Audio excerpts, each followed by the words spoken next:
Assalamualaikum warahmatullahi wabarakatuh. Sampurasun. Wilujeng enjing, wilujeng tepang deui sareng Ibu Dini di channel Bahasa Sunda. Kumaha hidup tos siap diajar bahasa Sunda? Hayu urang diajar bahasa Sunda.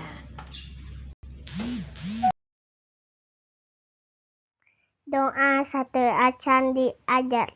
Allahumma ftah alaina hikmataka wangsur alaina min hojaini rahmatika ya arhamar rahimin. Mingguan ayeuna urang tos nincak kana bab 2 nyaeta miara lingkungan. Ibu baris medarkeun sajak.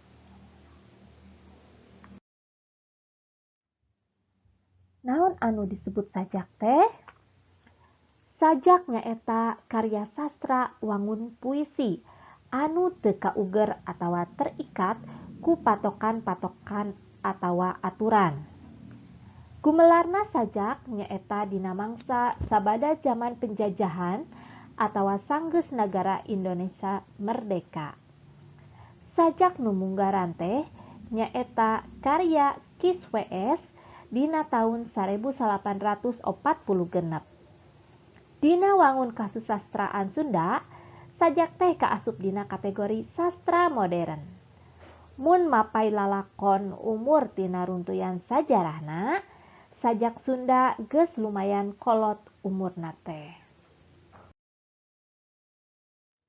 Dina nyieun sajak nu teu kauger ku anu kahiji nyaeta jumlah pada lisan atawa baris jajaran dina sapada.